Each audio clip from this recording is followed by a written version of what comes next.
Do you even drift, bro? This is Iago Garay's Santa Cruz Hightower.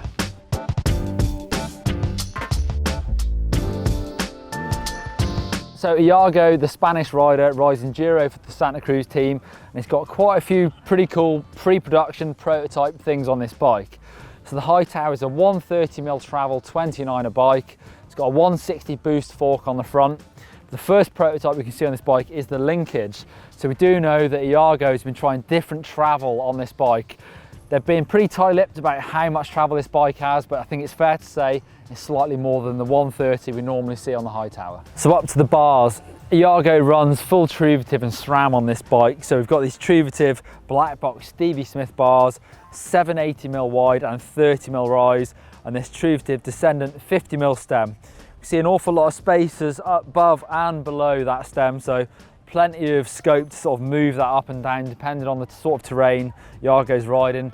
We're here at Andes Pacifico where it's mainly downhill. You see Iago's got quite a few underneath, but again he can go higher if he feels he needs to on the really steep stages. So to the controls, we've got the Sram Guide Ultimate brakes with the Matchmakers to keep everything really neat. We've got the XO1 shifter mounted to that rear brake lever, and the Rockshox Reverb dropper seat post. That's the 150mm edition mounted to the front brake lever. Also the Santa Cruz Cedric Gracia custom grips.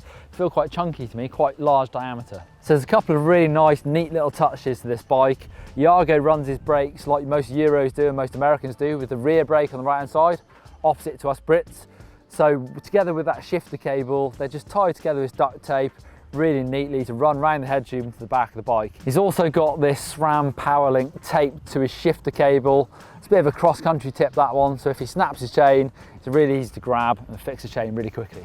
A Rockshox Lyrik fork up front, so it's an air fork, 160mm travel, and it's boost, so it's nice and wide, gives you that stiffness with these 29-inch wheels.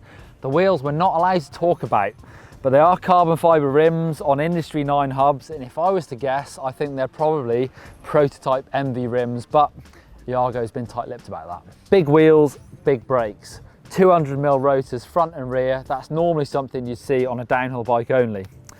50-to-1 Marsh Guard on the front. Iago's part of that 50-to-1 crew. A couple of enduro touches here. We've got this Velcro strap holding on the spare tube and a CO2 cartridge, just so Iago can ride as light as possible with stuff on his back. And also this Camelbak bottle and bottle cage down here. You can see it's a pretty tight fit with that shock on this bike. We've got a Rockshox Monarch Plus air shock with that big piggyback on the rear. So quite a big style shock for this bike. Again, like modern enduro bikes, they're quite overbuilt with the big tyres.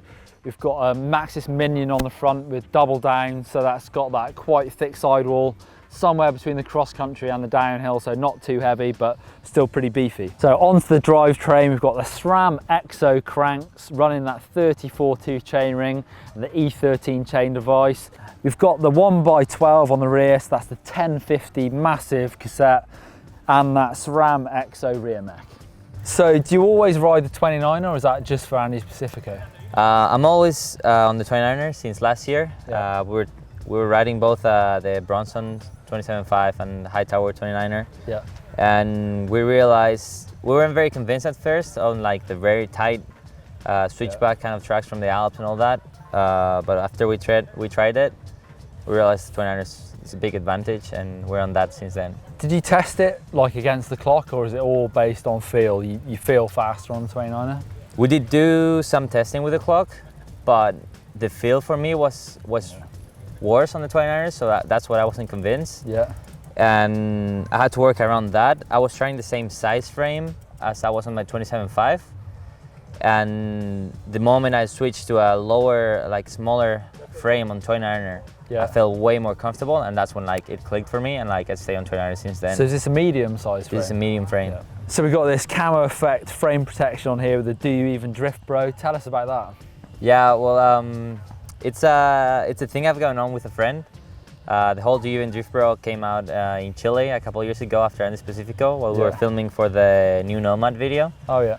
And it just happened that I tried to do a 100 drift for one of the photos, and it turned out okay. It Yeah. didn't crash, and Gary Perkin was shooting that photo, was super stoked with it, and sent it to everybody, like in Santa Cruz and some of his friends, and the caption was "Do You Even Drift, Bro?" Nice. So when the time Sort came of stuck. to get a name for the brand, we were like coming out with all these frame protectors.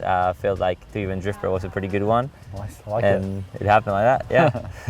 So that is Iago's bike. Click on the GMBN logo to subscribe if you haven't done already. Click down there for my Andes Pacifico diary, and over there for Andes Pacifico tech. And don't forget to click on like if you like my bike.